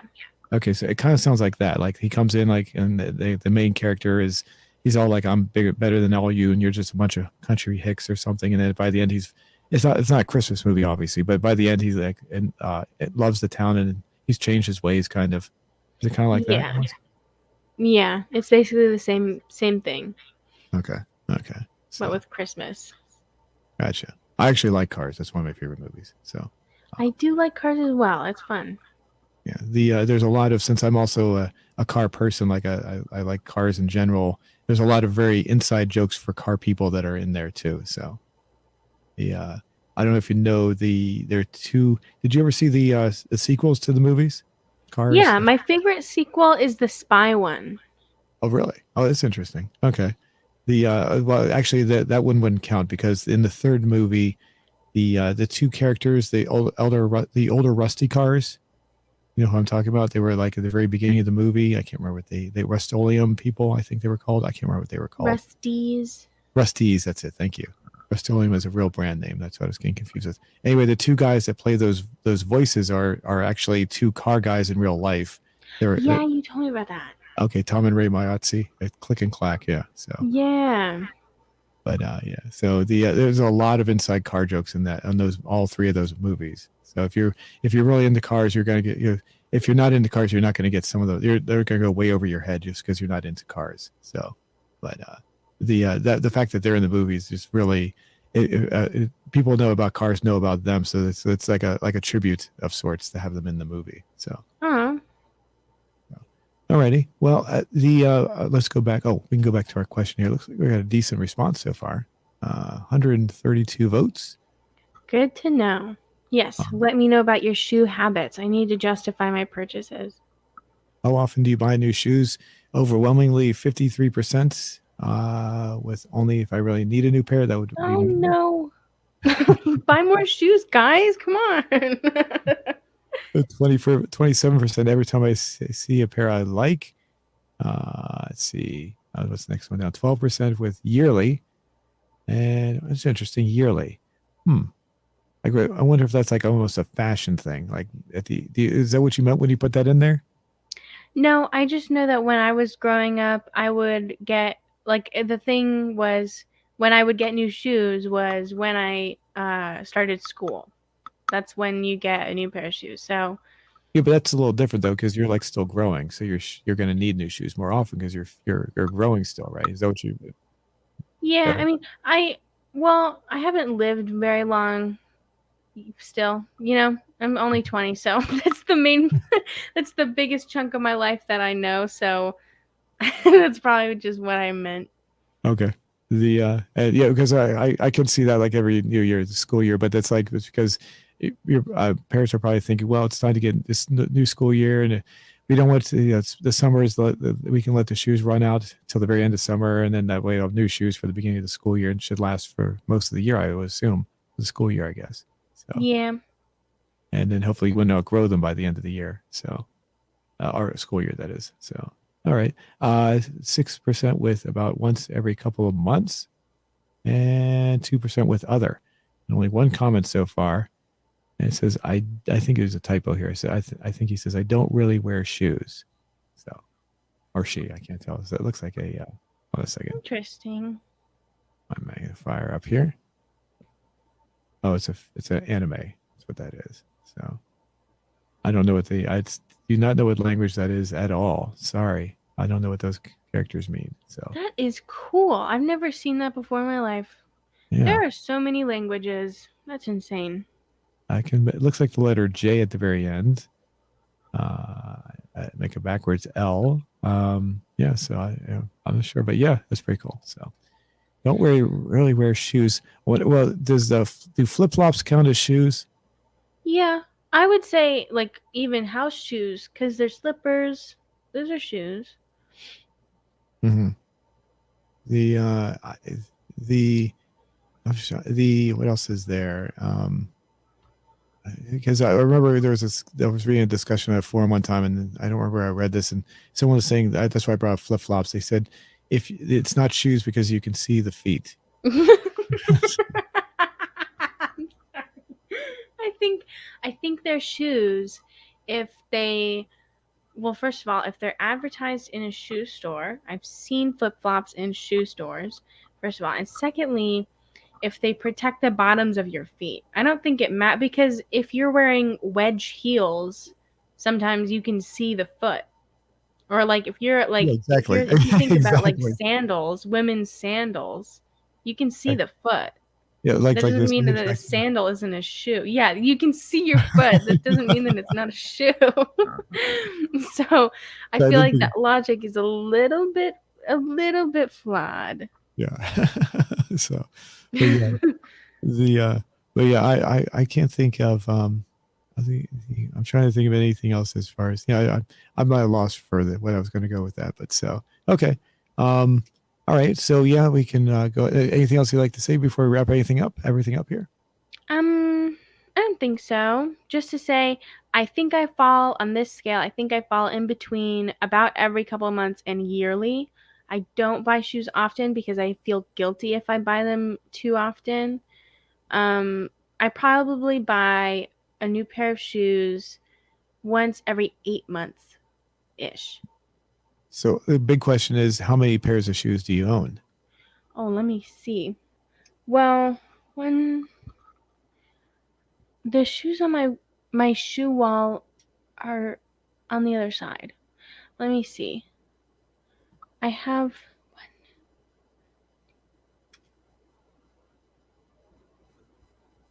Does, does your probably does your shoe probably wall look like about this? no, it's like a hanging thing on the back of my door. Okay. I'm not rich. It's a hanging just a hanging thing on the back of my door. Nothing like that. I have about 10 pairs, which I think is pretty good cuz I could have many more. No, that was as far as the different kinds of shoes. Are these like, I guess I guess for different occasions, right? So like there's recreational shoes, Yeah, I special. have this pair of sneakers. I have two pairs of sneakers. One of them is the one that I really love, and the other one I'm starting to use more because the ones that I really love are starting to lose their support, and they're really worn, and they have holes in them, and a dog has peed on them. I wash them, but still. Um, and then I have a few shoes that are like for going out. I have my graduation pair of shoes that I don't really wear because I don't like really like them, but I wear them for graduation. So I'll probably wear them for my college graduation. Hmm. Um, So like would you be able to see them like if you're wearing like I see I hate to say this one I avoided my graduation when I was in high school, but when I in fact I what happened was I was so doing so many different things during my senior year in high school that I went to when I went to school, if I had to ask them for my diploma. So one day I showed up at school like during the summer break, and I walked outside, and the principal walked out. They didn't have it; they couldn't find it. And then as I was walking away, he walked up to me and said, "Hey, we found it." He walked up to me and shook my hand, saying, "Congratulations!" So it was just me and him, no one else in that's front of the school. nicer. So, but Graduation was well, we had it in a college like gymnasium thing, so because it was a lot bigger. Um, and the floor, we practiced on a stable stage that was not carpeted and did not wobble. And then the one that we actually walked across, keep in mind, I was wearing wedges because I wanted to be tall. mhm. And the one that we walked across was both carpeted and wobbly. And so the whole time, instead of focusing on how I looked facially, I was focusing on not falling down. And it No, was hot. the question though, I guess, was were you wearing like a? See, I don't know because I didn't wear. Don't you wear like a special outfit like when you graduate, or did you wear one of those? Yeah, our thing was boys have to be in dress shirts that are, I think it was like it had to be white dress shirt and dress pants, and then girls had to be in uh a white dress. Okay. I But mean, did, girls could wear suits if they wanted and vice versa, but for the most part it was like girls in the white dresses. So, yeah. And then I had just white wedges, but I cannot believe the stage was wobbly and carpeted. That's bullying. did you? I assume you didn't. Nothing bad happened though, right? No, I would. I mean, that would be funny though. Nobody fell. Somebody tripped, but nobody fell. Well, that's good. So I mean, good in the sense that no one got hurt. But it might have been funny to have something if it's, as long as someone didn't get hurt. They had a video of it. So Yeah, that would have mm. been good for me the to see it. Yes. so the floor was wobbly. Is that what you said? Yes, the floor, like the stage, it was almost squishy, and it was like the thing was wobbly. Hmm. So See really rude. what I was curious about. I guess obviously you didn't wear them. I assumed that you wore robes to cover you. Maybe that's Yes. a college thing. Is that more of a college thing where you Well, wear? we had robes. They were crap robes. I'm not gonna lie. They were the worst material possible, actually. And they were charging like $60 because they knew that you had to buy them. Which, you know what? I think that's extortion or something, or blackmail or something. I don't know what. But my high school charged us like $60 for the worst, like Party City quality blue crappy robes that we had to buy if we wanted to walk across the stage, and Hmm. a cap. That's That's bullying. yeah, I obviously they don't want to put the tax dollars into that. So I would assume it's maybe because I'm not saying that it's right or wrong. I'm just saying that maybe they're assuming that people like me that didn't show up and they don't want to pay for have everyone pay for something that's not going to be there. Maybe you know, like, Maybe, but then we hmm. had to buy tickets. Oh really? Oh Yeah, I mean, yeah, you get two tickets for free, and I'm lucky in that I only had the two parents. But some people had big families, like a lot of people had big families. huh.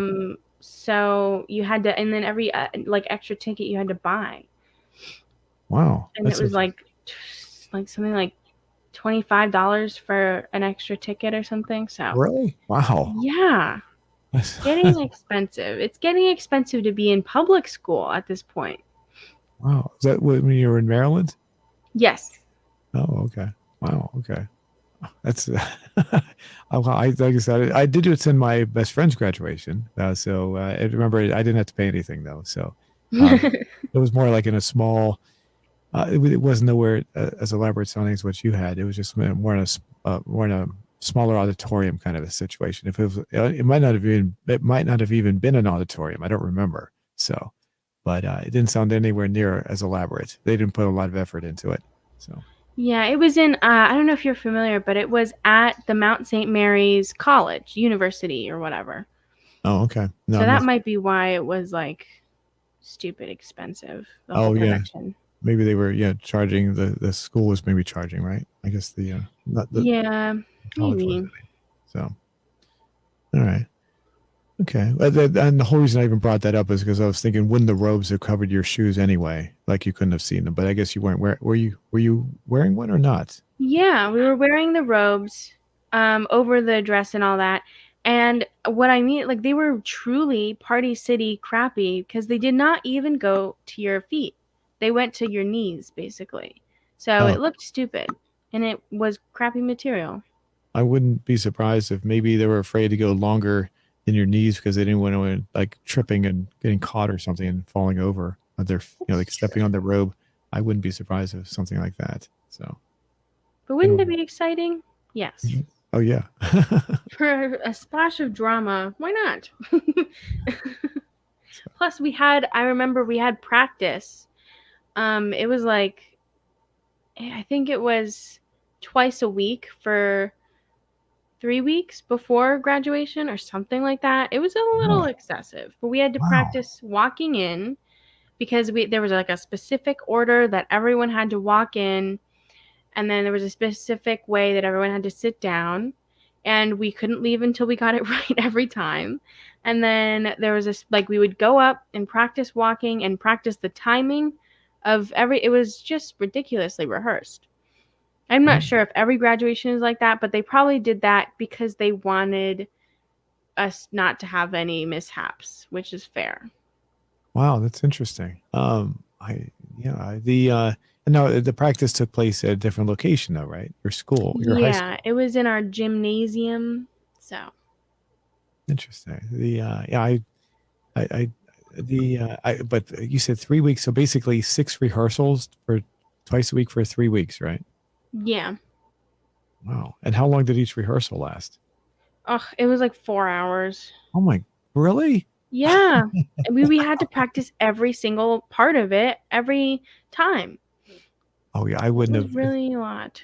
When I was in high school in my senior year, I 4 hours a big. No, I wouldn't even bothered. Definitely, I didn't bother anyway. But and still, I wouldn't have. If it was 4 hours, I would have said, "Yeah, I got to go here. I got things to do here. Sorry." We were not, we had to have like a permission slip to get out of anything. We literally, like, our school was very strict. Like, I maybe all schools are getting like this, but I'm sure it has something to do with the school shootings and everything, a lot of it. Because like the doors lock on every entrance. And like, I don't know, it's a big reason why the schedules of students is so specific, and why you can't really skip because you can't get back in without encountering administration if you try Oh, to skip class. So you have to stay in the school building.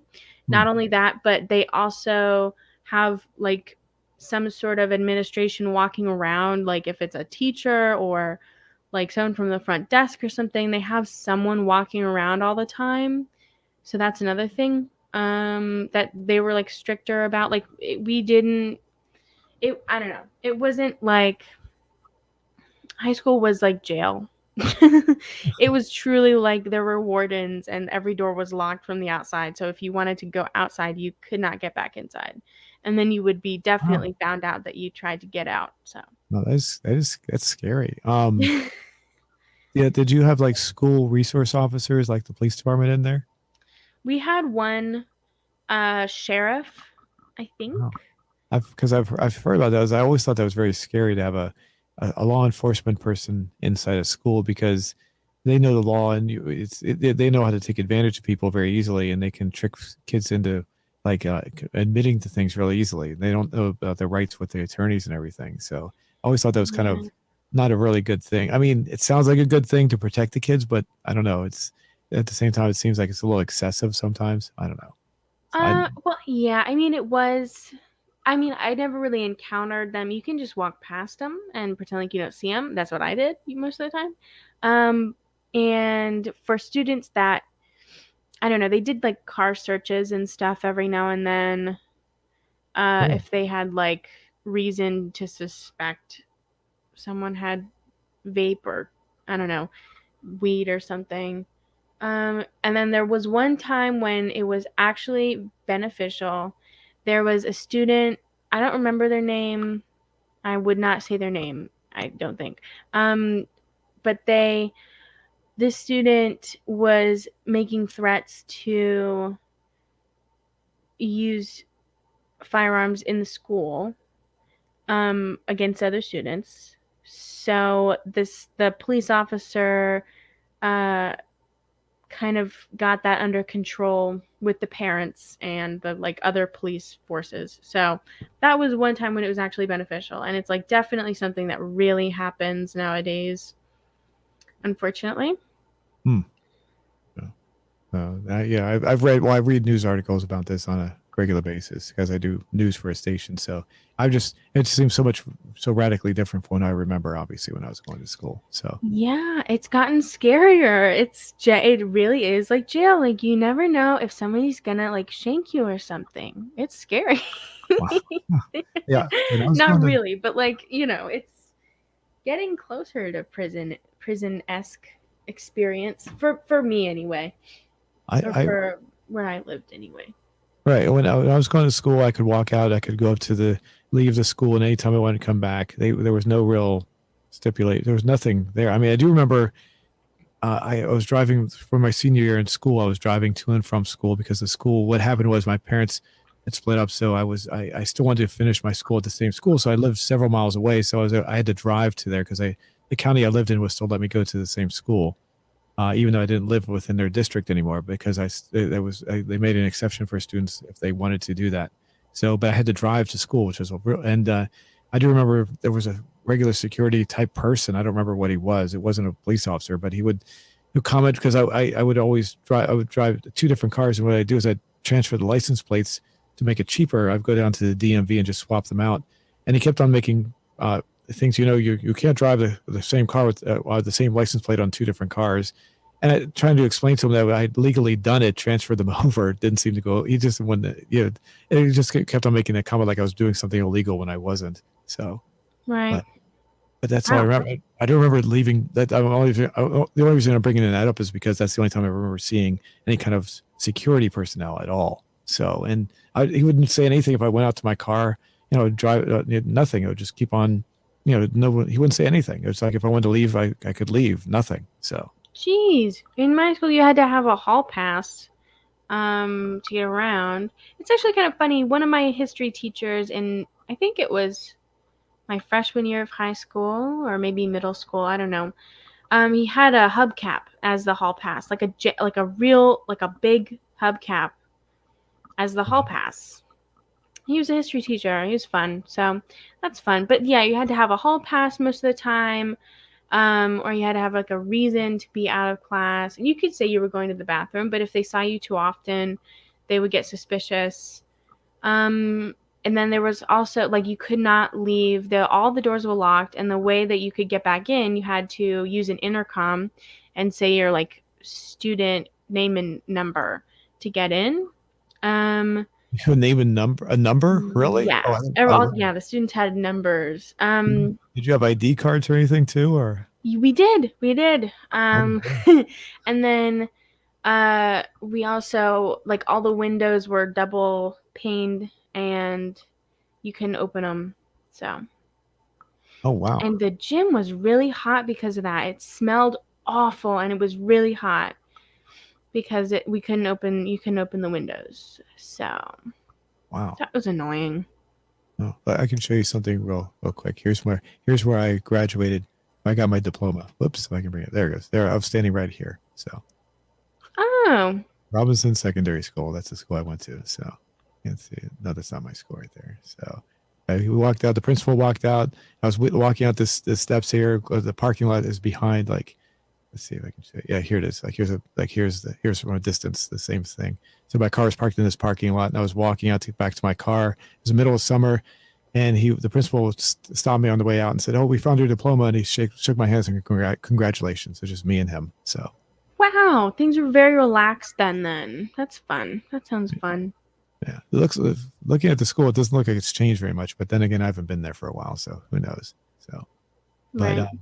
as you can see, I mean, it looks like they've painted this blue. I don't remember it being blue, but I mean, it was the no, I don't know. Maybe they've added locks, like you said. Who knows? They have, like I said, when I was there were like 3,400 students. So, and it's probably just like you're talking about. They've probably gone through all the security measures and all that stuff too. So, I don't know. My school, the only reason that they had all that stuff that I know of is because it was built in the late 90s.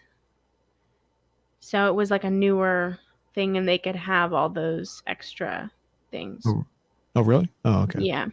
Oh, I see. Yeah, so when you went to school, your school was only like probably not much older than you, right? Right. It was probably maybe like 5 years older than me ish. I don't know.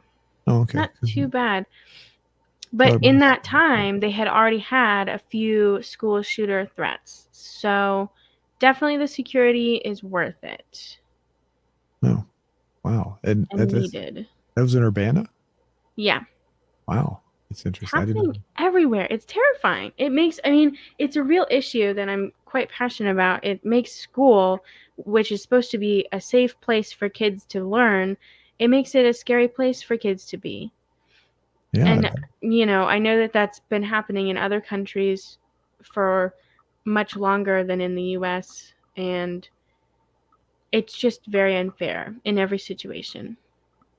Oh, wow. Yeah, that is, I don't remember. The only thing I remember that was scary was somebody allegedly brought a skunk into the school one time. I remember is that the whole place stunk really badly, and everyone said it was a skunk. So I don't know if it was or not, but we just had to evacuate the school one day.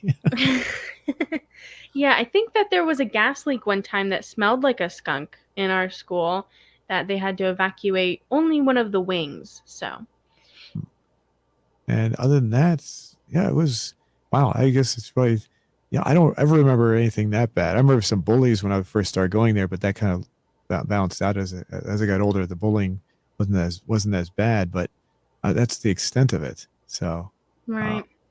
no, nothing to the point where like weapons were ever brought in that I can ever remember. Not even any kind of weapon. So that's amazing how much it's changed. I mean, I assume it's like that all over the place, but Yeah. Yeah. It's unfortunate.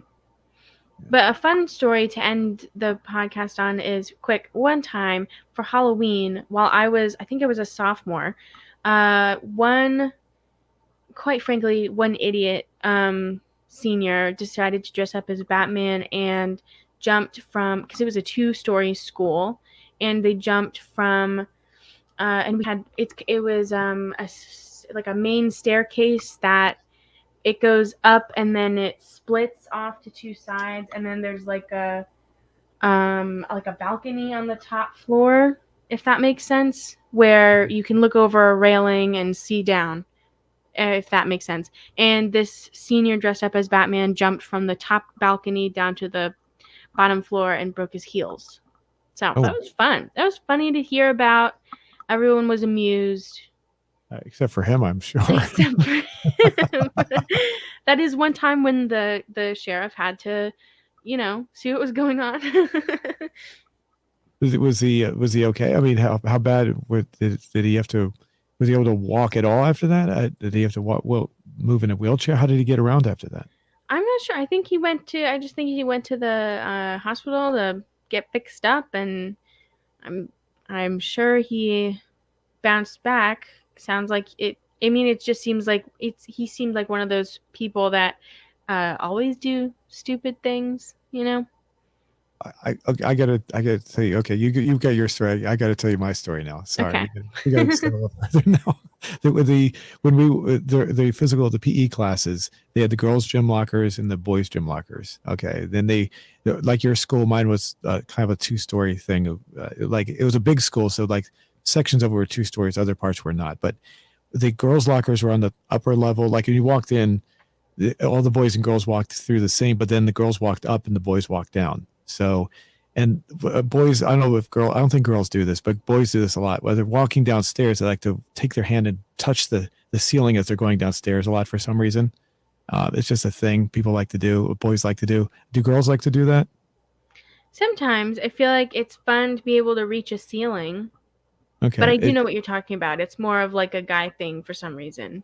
Yeah. So it's just a common thing, and so there was a it's see if I can describe this. In the ceiling there was a small little notch that had somehow formed. And what happened was the guy went up to hit the ceiling. As he went down the stairs, he was wearing a school ring, and his finger got caught within that notch, and his finger got yanked off completely. Oh my And God.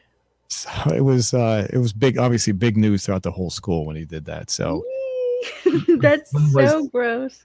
I had seen the little hole notch. It was just the size it was the right perfect size for a finger. I could clearly see it happening. It was just the way the angle, because we're going downstairs and like the roof went down at an angle kind of with the stairs and then leveled off. And you could see this. I remember seeing it several times before it happened. So it wasn't like they didn't make any effort to repair it. But immediately after that happened, they completely shut everything down and smoothed it off so that would never happen again. So and that and it was, yeah. I don't know. I think it was because he was wearing the ring. I think that's why it got caught in there. If he wasn't wearing the ring, his finger might not have been yanked off. So Ew. Ew. that's what I was told. I never saw. I don't know who the kid was. I don't think it was one I knew. But anyway, it was just obviously everyone in the school was talking about it when it happened. Big thing. So Yeah, but, there's always a story like that. I feel like for every high school thing, someone does stupid things. and I'm pretty sure he got his finger completely attached again. I'm pretty sure, but I don't know. Ew. So, but I never got a school ring. So I think I might have been one of the ones that actually did that when I was going down tapping the ceiling as I went down, just like him, but I never got my finger caught. So I think a lot of kids did that. He was just unfortunate, just the way he did it that one time. It just, a bad situation. So, all right, everyone. Don't forget to, if you want to support our show, you can go check out NordVPN. The link is in the description. We appreciate that. And anything else you want to add before we go? Thanks for listening. Have a happy holidays. Yes, that's very much it. Yeah, happy holidays for everybody. Well, no matter which of the holidays, including the 5 we listed or any of the others as well, especially that German one that I can't pronounce. Yes. Bye-bye.